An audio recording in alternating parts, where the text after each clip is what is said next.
Olá a todos, sejam muito bem-vindos. Eu venho por este meio apresentar o meu trabalho sobre o totalitarismo stalinista. Vamos começar por entender o que é o stalinismo. O stalinismo foi o regime totalitário liderado por Joseph Stalin entre 1927 e 1953 na União Soviética. Foi depois da morte de Lenin que Stalin subiu ao poder, impondo um governo baseado no terror e marcado pela morte de milhões de pessoas, fosse por execuções sumárias, fosse por campos de trabalho forçado. Stalin. Vamos entender aqui no instantinho, em poucas palavras, quem foi Stalin. Foi um revolucionário comunista e político soviético de origem georgiana e governou a União Soviética de meados da década de 1920 até à sua morte adiante. Vamos percebendo também mais detalhes através das características do stalinismo. O stalinismo foi um regime totalitário que esteve no poder soviético por quase 30 anos. Na atual União Soviética ainda são impregnadas algumas características, embora outras tenham sido reformadas ou abandonadas quando o regime de Stalin terminou. E quais são as principais práticas desse regime? A imposição de um estado de terror, a ação governamental baseada nos arbítrios do líder, a forte propaganda política, o nacionalismo extremo, o culto à personalidade do líder, a perseguição dos opositores por meio da execução ou do envio desses gulags, a perseguição contra a religião, igrejas fechadas e líderes religiosos presos e até mortos, pois não podiam adorar nenhum deus, apenas o líder, assim como perseguir os opositores como uma ferramenta para garantir o seu poder. Também temos a militarização da sociedade, a manipulação das informações e censura. Vamos entender aqui como Stalin subiu ao poder. Stalin era um membro do Partido Comunista da Rússia, envolvido com funções burocráticas. E isso torna-se evidente, já que durante os acontecimentos da Revolução de Outubro não existe relatos de nenhuma ação de rua realizada por ele.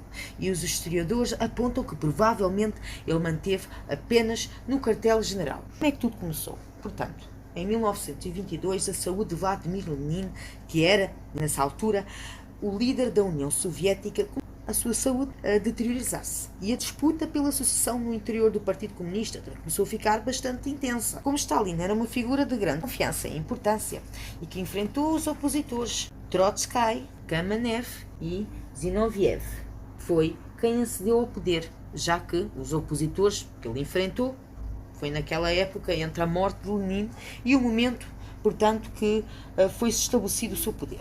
Em 1927, segundo os historiadores, acredita-se que nesse momento já Stalin era o governante definitivo na União Soviética. Foi nessa altura que Stalin começou a realizar a montagem do seu governo com base nos seus focos, que era industrializar o seu poder, coletivizar as propriedades agrícolas e, claro, para manter o seu poder, seria perseguir os seus opositores. O que nós podemos falar sobre a industrialização? É facto que Stalin, no campo da economia, promoveu mudanças importantes e realmente ele transformou a Rússia. E foi num prazo de 15 anos. Fizeram desse país um colosso industrial. Foi estabelecido um plano quinquenal e para cumprir tais metas o Estado soviético realizou esforços gigantescos. O plano quinquenal visava essencialmente incentivar a industrialização da União Soviética e deu prioridade a áreas relacionadas à metalurgia, siderurgia, extração de combustíveis fósseis e produção de energia elétrica. É facto que a industrialização da União Soviética foi um feito notável, mas os historiadores notificaram que essa realização por meios de esforços lhes parece sobre-humanos, uma vez que as metas estipuladas eram altas demais e por isso exigia demasiado dos trabalhadores. O historiador Lewis Sieglargum define o plano quinquenal.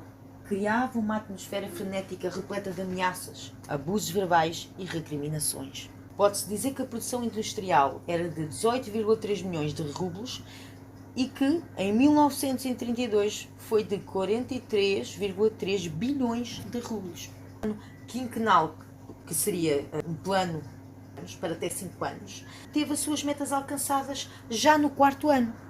Agora, aqui muito rápido, vamos falar da coletivização da terra.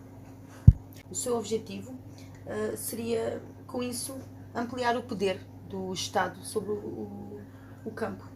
local em que viviam cerca de 80% da população soviética, e a ação consistia em expropriar as propriedades privadas existentes nas zonas rurais e transformá-las em fazendas coletivas. Com isso, as terras, as ferramentas, os animais e toda a produção agrícola desses locais passaram, não é? Portanto, a pertencer ao Estado. E esse processo foi realizado nas áreas da Ucrânia e Ásia Central, que eram as zonas que mais produziam alimentos.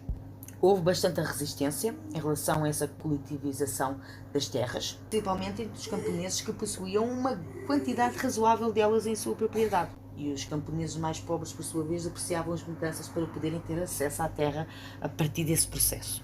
E agora, saltando aqui o ponto, não é, sobre a perseguição e expurgos, que é realmente o ponto mais importante onde eu realmente queria chegar. Antes de mais, deixe-me dizer que expurgo, ou purga, é o processo de expurgar, expelir, expulsar, exilar ou eliminar algo, no sentido de desfazer-se de um problema e colocar para fora um objetivo com conotações negativas. Os expurgos eram realizados por Stalin. Foram um grande exemplo do terror, promovido pelo seu regime. Ao longo de quase 3 décadas de comando, os expurgos visavam realizar uma revolução cultural na União Soviética e eles procuravam eliminar elementos não marxistas de postos de comando. Também visavam eliminar a oposição no interior do partido. Isso destinava-se tanto às pessoas que eram vinculadas ao partido quanto às que não eram. Aqueles que eram expurgados eram geralmente enviados para as gulags, são campos de trabalho forçados construídos em locais remotos como a Sibéria, ou eram executados rapidamente em pelotões de fuzilamento. O resultado disso ao longo prazo foi um saldo de mortos que ultrapassava facilmente a casa dos milhões. Existe um debate intenso entre os historiadores até hoje acerca das motivações. Talvez o pensamento mais certo é que as ações de Stalin de perseguir e expurgar cidadãos eram uma forma de destruir qualquer tentativa de oposição contra o seu regime, como eu disse, para manter o seu poder. Outros profissionais, no entanto, sugerem que os expurgos realizados no interior do partido era uma tentativa de acabar com a burocratização do Estado soviético. Estabeleceu metas de expurgos para diferentes locais da União Soviética. Também assinou e autorizou milhares de sentenças de execução. Segundo um historiador, Erich Hobsbawm, também sugere que os expurgos da década de 1930 iniciaram-se quando Stalin percebeu que inúmeros membros do partido começaram a opor-se à forma radical pelo qual o líder soviético estava a governar. E também é afirmado por esse historiador que o saldo total do número de vítimas do stalinismo é de no mínimo 10 milhões de mortos, embora ele admita que essa estimativa é conservadora. Portanto, agora referimos, mas agora estamos a falar sobre a Grande Guerra Patriótica, que o stalinismo realmente foi um regime cruel, como nós já percebemos, é responsável pela morte de milhões de pessoas. Mas ao mesmo tempo ele também é o comando responsável direto por derrotar os nazistas durante a Segunda Guerra Mundial. Em conflito ficou conhecido como a Grande Guerra Patriótica. No momento em que os nazistas invadiram a União Soviética, eles até que encontraram uma nação desmobilizada e despreparada. A luta contra os nazistas realmente foi feroz, um cenário de guerra no oeste europeu foram os piores de toda a Europa.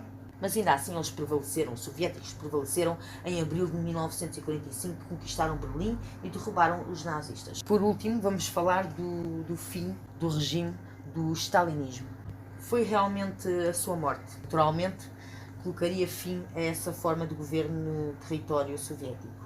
Embora algumas das práticas tenham sido mantidas nos outros governos precedentes. Os últimos anos do comando Stalin coincidiram com o período de maior popularização desse regime, motivado, claro, pelo sucesso do país na guerra. Foi em 5 de março de 1953 que Stalin faleceu, vítima de um derrame cerebral, e seu funeral foi acompanhado por milhares de pessoas. E depois da sua morte, a União Soviética passou a ser governada por Nikita Khrushchev, que realizou a desestalinização por meio da denúncia de todos os crimes cometidos pelo Estado durante os anos do stalinismo.